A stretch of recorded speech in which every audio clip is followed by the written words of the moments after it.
Marjolein, welkom met de DutchTechOnHeels podcast. We're still at Tech Together, the event, the tech event for parents, children, let's say the whole family. You are part of the speakers, part of the speakers, and you had your moment on stage. Can you tell me something about the story that you told on stage? Well, thanks for having me. I was on stage actually with some other people. We were in a panel, and the panel was really about empathy, which is an important part of communication, which is an important part that tech can sometimes be helpful in creating, but also it can be something that stands between people. And we previously spoke, and you said, learning empathy and learning how to communicate, that's basically why you started your business. Can you tell me something about the business that you're currently in? Yes, so we created an app called Chat License, which is the first app on a child's first mobile phone.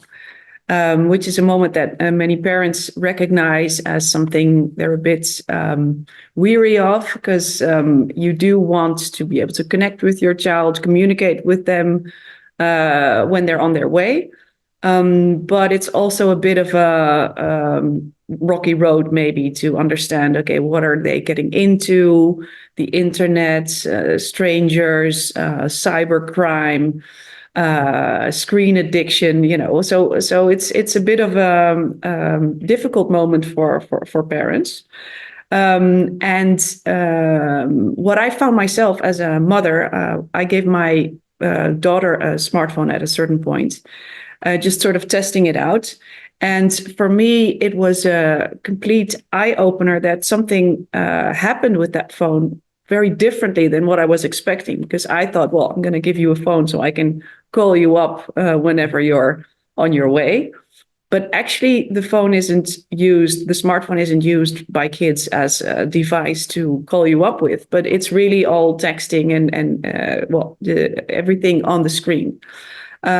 So in terms of empathy, what I saw is really that when these kids, these 10-year-olds have a group chat of their class, for example, it's insane what you see happening. Hundreds of messages.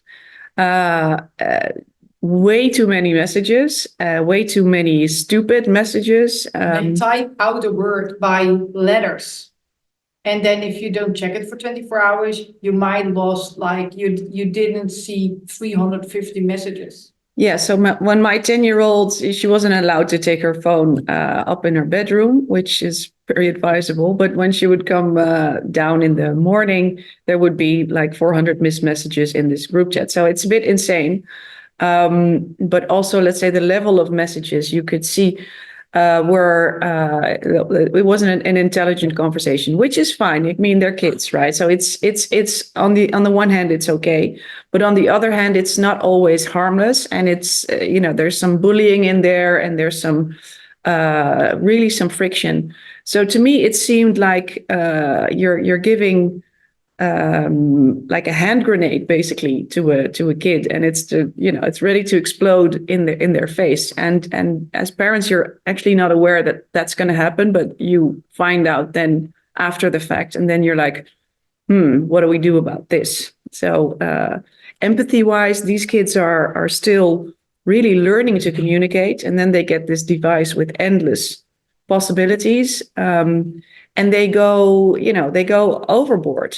So I figured maybe you should really invent something at the start of this journey. So when they get their first smartphone, first let them go through a series of like films and animations showing them what happens when you fight in a group chat, or when that happens, how do you make up, or when you send someone's picture uninvitedly, or you post it somewhere without asking someone's permission, what actually happens on the other side. So with our chat license content, they basically learn to be a little bit more empathetic, and also let's say, build some resilience, and also to think twice before they do something. And that gives them a better starting point when they actually do start using that phone. So basically, you're looking for parents who might be in fear about this moment where they give their little baby a smartphone, and you're looking for you have tools for these parents and these children to educate themselves and to learn how to handle this phone and this whole transition of them having the responsibility to start communicating at this phone and to do it in a right way. Did I? Well, more or less. It's not that I'm really looking for them. I think what we're doing is we're building a new standard for this moment, because there's been a transition where we still call this a phone, but it's not a phone. They don't call. It's not a phone. First of all, they don't really use it to make phone calls. But seriously, it's not a phone, because a phone is a device where you speak from one person to another, and this is just a computer and the internet in a personal device. So there's it's a personal tracking device. It's the internet. It's a game machine. It's a chatbot. It's everything in one. And to give this device to a 10-year-old really requires actually some learning how to deal with that. So, I mean, if you compare it, everyone who works at a bank or an insurance company or any company for that matter, every now and then you need a cybersecurity training to understand, okay, what is a phishing link, and how do I behave, and what do I not click on, and what do I do in certain situations. And then we go out handing smartphones to every 10-year-old and just tell them, hey, good luck, and let me know if you've got questions, right? And I think that that technology shift happened really quickly over the last 10 years. So it's sort of happened to us, but now it's time for this generation to really start taking control over this technology, which really enriches us, but which also is, can be dangerous. And, the numbers in terms of cybercrime and screen addiction and even self-harm in kids. So it's the whole spectrum of having the internet in your pocket and social media and what it does to you. That's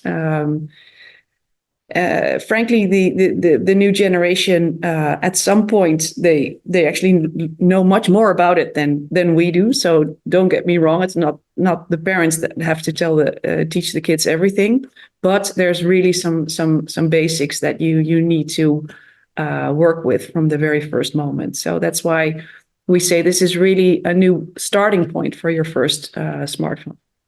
Right. How can people get started? Well, Chat License is online, so there's a website, and it's really an app that you can download in the app stores. And our model is that you pay a fee for one child and two parents for access to the app, which lasts like a year. So for kids, there's the experience game, and for parents, there's an informative platform where you can basically find everything you need to know about this online world your child is going to enter. Because I think that was missing before, at least that was missing for me, like one point of truth for parents to understand, what am I getting into? And if your child at some point says, oh, mom, can I have Snapchat? I would be like, well, I don't know. I don't have Snapchat, so I'm not sure what that is. Go Google it, you'll go crazy. So what we've made is a sort of a comprehensive guide on all of these apps, like Twitch and Roblox and everything. And we've explained to parents, like, what is the minimum age for this, which can help you when you have an argument with your kids that will be like, oh, but everyone has it. And then you can say, but you're not old enough. There you go. If could be an argument that, might be very persuasive. And it's really a guideline that sort of helps you, right, as a parent also to understand should I let my 9-year-old have TikTok? Well, if TikTok themselves say it's 13, then maybe it's not a good idea. And then if the child says, but everyone has it, then you can say, well, darling, if everyone jumps in the ocean, do you do that as well, right? So that's the very old thing that parents my age were told when they were kids themselves. So you can repeat that phrase. So that's basically what the app helps you with. And of course, then for parents, you can see how far in the game is my child, etc. And what we do is really, we keep it up to date. So when there's things going on that you as a parent should know about. Crazy challenges and stuff. Exactly, like suffocation challenges. It gives you the opportunity to really have a conversation with your child, because that's what's most important, that kids really view you as somebody who can talk to them also about their experiences online, because inevitably they are like half their life. And if you only ignore it or take away their phone or whatever, then you're not likely to become the first person they talk to when something bad happens to them online. And actually, you're better off if you are, because we all want to be good parents, right? And want our kids, if they have issues, to come to us. So if you're that parent that always says, put your phone away, or steals the phone, and the only question you can ask is, so what are you doing with your phone? That's just not good enough anymore in these days as a parent. So what we sort of help you with is giving you these sort of conversation starters because if you ask a 12-year-old, so what are you doing on your phone? They will tell you nothing. Yeah, that's like asking how was school? How was school? Yeah. But if you ask them, so, darling, I read about these Gossip Girl accounts. Is that happening in your school as well? So, for example, right? Yeah. Or like the TikTok challenge. Have you heard of that? And then they might give some more information. I mean, talking to teenagers is difficult, right? But so no guarantees there, but it's something that we all struggle with, right? So this is a proven method. And I need to add also the kids game. It's really not just some parents who thought of this, but it's a scientific method that we've developed with Erasmus University and other universities throughout Europe. That really has a method to install like media literate behavior. So we're really happy and proud to be able to bring this into the world, and because it's a great solution for a problem many parents face. Yes, and a phase every parent will get to. Well, if you ask who has a smartphone, it's everyone, right? So in that sense, everyone, yes. Yeah. Maybe now they're little, but it's so good. No, at some point you'll get it. So the debate is now very much on how old should you be, and I'm not going to give an advice on that, but what we've done is we've seen this is now a fact of life for kids. Let's say between 9 and 12 years old, they will get their first phone. So that's about the age that we've tailored this program to. The question is not like how old should you be, but whenever you're ready, this is the program that's made for you. Yeah. Good. So go to the website, chatlicense.nl. No, chatlicense.com. No, it's very international. The app is in English and in Dutch, and we're now actually looking to expand also into other languages, because our ambition is really to install happy cyber vibes worldwide. Sounds great. I love the ambition. Thank you so much for joining the podcast. Good luck with the business. Thank you. Yes, let's hope that we'll meet quicker than a year later, and let's hope that Wendy finds new ways to get this event towards next levels. And cool. So looking forward to have Tech Together a lot quicker than in a year. Fantastic. Okay, thank you. Thank you.